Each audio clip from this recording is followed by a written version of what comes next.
आकाशवाणी लखनऊ से प्रादेशिक समाचार। मुख्य समाचार। मुख्यमंत्री योगी आदित्यनाथ गोरखपुर में 1500 जोड़ों के विवाह कार्यक्रम में हुए सम्मिलित। कहा, प्रधानमंत्री नरेंद्र मोदी के नेतृत्व में लगातार हो रहा है महिला सशक्तिकरण। राज्यपाल आनंदीबेन पटेल ने कहा, जीवन दर्शन है प्राकृतिक चिकित्सा। कोविड काल के दौरान दुनिया ने देखा भारतीय चिकित्सा पद्धति का प्रभाव। प्रदेश में कल आधिकारिक तौर पर प्रवेश करेगा मानसून। कई इलाकों में बारिश से लोगों को भीषण गर्मी से मिली राहत। और प्रदेश में अलग अलग दुर्घटनाओं में 11 लोगों की मौत। मुख्यमंत्री ने घायलों के जल्द स्वस्थ होने की कामना की। नमस्कार, प्रदेश के समाचारों के साथ मैं दीबा हाशमी और अब समाचार विस्तार से। मुख्यमंत्री योगी आदित्यनाथ आज गोरखपुर में मुख्यमंत्री सामूहिक विवाह योजना के अंतर्गत 1500 जोड़ों के विवाह कार्यक्रम में सम्मिलित हुए। इस अवसर पर आयोजित कार्यक्रम को संबोधित करते हुए मुख्यमंत्री ने कहा कि प्रधानमंत्री नरेंद्र मोदी के नेतृत्व में नारी गरिमा की रक्षा, मातृशक्ति के सशक्तिकरण और समाज के मिलकर कार्य करने के उद्देश्य से मुख्यमंत्री सामूहिक विवाह कार्यक्रम को प्रदेश सरकार ने शुरू किया है। उन्होंने कहा कि प्रदेश में मुख्यमंत्री सामूहिक विवाह योजना के अंतर्गत अब तक 2 लाख से अधिक विवाह संपन्न हो चुके हैं। योजना के अंतर्गत प्रत्येक जोड़े को 51,000 की धनराशि प्रदेश सरकार की ओर से उपलब्ध कराई जाती है। मुख्यमंत्री ने कहा कि आधी आबादी को नकार कर कोई समाज सशक्त नहीं हो सकता है और विकास की समग्र अवधारणा को आगे नहीं बढ़ाया जा सकता है। इसलिए प्रदेश सरकार ने महिलाओं के सशक्तिकरण के लिए कई कदम उठाए हैं। उन्होंने कहा कि प्रदेश में वर्ष 1947 से 2017 तक कुल 10,000 महिला पुलिस कार्मिक प्रदेश पुलिस बल में थीं। आज इनकी संख्या बढ़कर लगभग 40,000 हो गई है। मात्र 6 वर्ष में यह संख्या 4 गुना से अधिक हो गई है। उन्होंने कहा, डबल इंजन की सरकार, बेटी बचाओ बेटी पढ़ाओ का कार्यक्रम हो, मातृ वंदना कार्यक्रम हो या फिर महिला सशक्तिकरण के लिए उठाए जाने वाले कदमों के लिए जो कार्यक्रम चला रही है, इसके लिए अनेक अभियान प्रदेश के अंदर चल रहे हैं। हमने पुलिस की भर्ती में 20% अनिवार्य रूप से महिला भर्ती के कार्यक्रम को अनिवार्य रूप से आगे बढ़ाया है। प्रदेश के अंदर 1947 से लेकर 2017 तक प्रदेश के अंदर कुल 10,000 महिला पुलिस कार्मिक प्रदेश पुलिस बल में थी, की संख्या बढ़कर के लगभग 40,000 हो गई है। यानी मात्र 6 वर्ष में ये संख्या 4 गुना से अधिक हो चुकी है। सरकार के कार्यक्रम एक सकारात्मक दिशा में आगे बढ़ रहे हैं। राज्यपाल आनंदीबेन पटेल ने कहा है कि प्राकृतिक चिकित्सा प्राचीन चिकित्सा पद्धति है, जिसका उल्लेख हमारे वेदों और पुराणों में मिलता है। इसका प्रादुर्भाव प्रकृति के साथ ही हुआ है। ये रोगों के निदान का संसाधन मात्र ही नहीं बल्कि एक जीवन दर्शन है। राज्यपाल आज वाराणसी में महात्मा गांधी काशी विद्यापीठ में भारतीय ज्ञान परंपरा एवं प्राकृतिक चिकित्सा का गांधीवादी मार्ग विषय पर आयोजित एक राष्ट्रीय सम्मेलन को संबोधित कर रही थीं। उन्होंने कहा कि भारतीय चिकित्सा पद्धति का प्रभाव कोविड के दौरान देखने को मिला। जहां दवाइयों का असर नहीं हो रहा था, वहीं जड़ी बूटी और योग ने जीवन रक्षा में अमूल्य योगदान दिया। उन्होंने कहा कि महात्मा गांधी को आधुनिक भारतीय चिकित्सा पद्धति में प्राकृतिक चिकित्सा का प्रथम चिकित्सक माना गया है। एक अन्य कार्यक्रम में राज्यपाल ने वाराणसी के गंगापुर के घमहापुर में आयोजित काशी अंतर्राष्ट्रीय कला प्रदर्शनी का उद्घाटन किया। इस अवसर पर राज्यपाल ने समाज के उचित एवं सकारात्मक विकास के लिए ललित कलाओं की आवश्यकताओं पर प्रकाश डाला। साथ ही उन्होंने पुरस्कृत कलाकारों को प्रमाण पत्र और पुरस्कार प्रदान किया। प्रदर्शनी में देश विदेश के करीब 123 कलाकारों ने प्रतिभाग किया। सभी कलाकृतियों में से 9 सर्वश्रेष्ठ कृतियों को पुरस्कृत किया गया। इस अवसर पर प्रोफेसर आभा मिश्रा पाठक की पुस्तक काशी के व्रत, त्योहार एवं मेले का विमोचन भी किया गया। उप मुख्यमंत्री केशव प्रसाद मौर्य ने कहा है कि प्रदेश सरकार गांवों के विकास के लिए कृत संकल्पित है।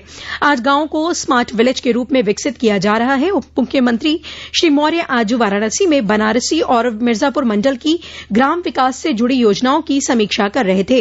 उन्होंने विभागीय अधिकारियों और विकासखंड प्रमुखों के साथ बैठक में कहा कि गांवों में सड़क और बिजली की सुविधा के साथ सिंचाई के लिए तालाबों, नहरों और अन्य सिंचाई के साधनों को उपलब्ध कराया जा रहा है। वहीं गांव भी शहरों की तरह सुंदर दिखे, इसलिए गांव के सरोवरों को अमृत सरोवर के रूप में तब्दील किया गया है। उन्होंने कहा कि शासन की योजनाओं को धरातल पर सही तरीके से उतारने में अधिकारियों के साथ साथ जनप्रतिनिधियों की भी महत्वपूर्ण भूमिका होती है। केंद्र में प्रधानमंत्री नरेंद्र मोदी सरकार के 9 वर्ष पूरा होने पर भाजपा महाजनसंपर्क अभियान चलाया जा रहा है। इसी क्रम में केंद्रीय भारी उद्योग मंत्री डॉ महेंद्रनाथ पांडेय कल चंदौली के चहनिया विकासखंड में लाभार्थी सम्मेलन में शामिल हुए। उन्होंने कहा कि भाजपा सरकार में जितने लोगों को सरकारी योजनाओं का लाभ बिना किसी भेदभाव के मिला है, उतना अन्य किसी सरकार में नहीं मिला है। उन्होंने कहा कि प्रधानमंत्री नरेंद्र मोदी का संकल्प है कि जिन पात्रों को आवास नहीं मिला है, उन्हें हर हाल में 2024 तक आवास दिए जाएं। केंद्रीय मंत्री ने कहा कि सरकार गरीबों, किसानों, युवाओं और महिलाओं के कल्याण के लिए तमाम योजनाएं चला रही है, जिसका लाभ उनको मिल रहा है। इस मौके पर उन्होंने लाभार्थियों को आवास की चाबी भी सौंपी तथा नौनिहालों का अन्नप्राशन और गर्भवती महिलाओं की गोद भराई भी की। केंद्रीय संचार ब्यूरो, सूचना एवं प्रसारण मंत्रालय, भारत सरकार द्वारा केंद्रीय विद्यालय गोमती नगर में केंद्र सरकार के 9 साल की उपलब्धियों पर आधारित 2 दिवसीय चित्र प्रदर्शनी का आज समापन हो गया, जिसमें देखने वालों की भीड़ लगी रही।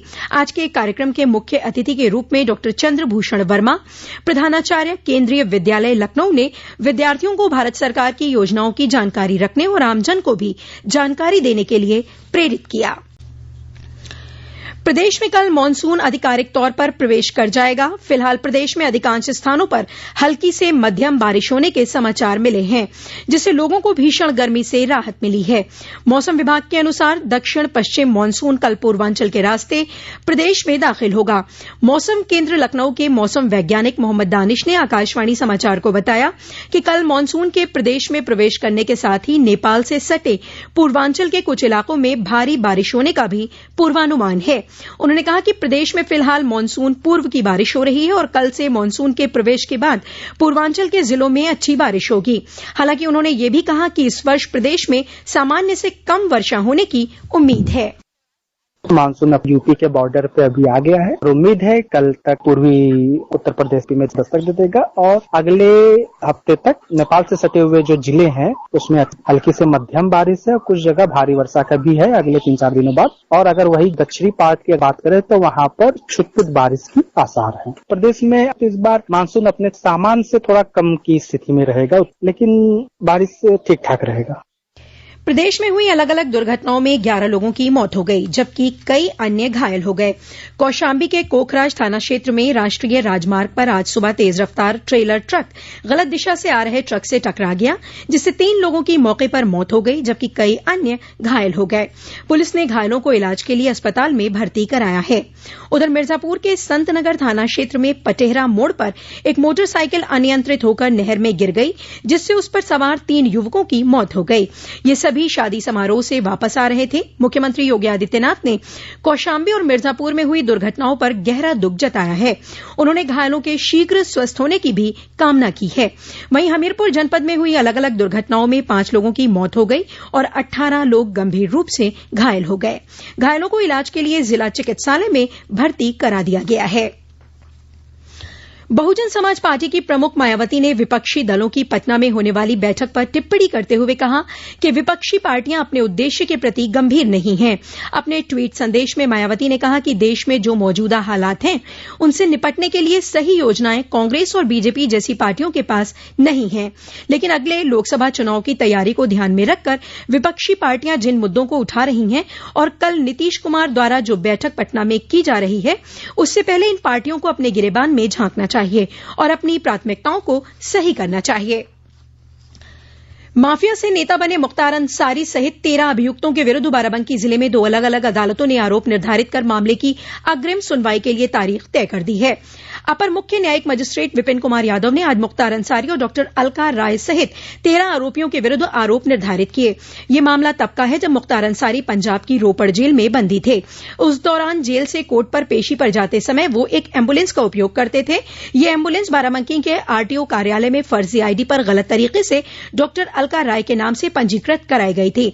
इस मामले में एआरटीओ बाराबंकी ने एफआईआर थाना कोतवाली नगर में दर्ज कराई थी। विवेचना के दौरान पुलिस ने दर्जन भर आरोपियों को इस मामले में अभियुक्त बनाया था।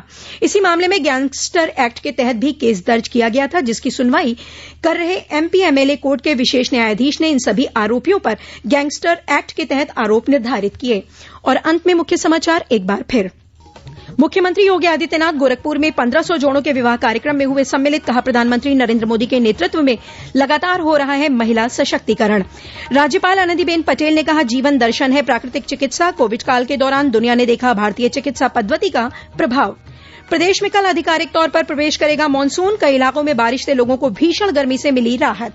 और प्रदेश में अलग अलग दुर्घटनाओं में 11 लोगों की मौत। मुख्यमंत्री ने घायलों के जल्द स्वस्थ होने की कामना की। इसी के साथ आकाशवाणी लखनऊ से प्रादेशिक समाचारों का ये बुलेटिन समाप्त हुआ।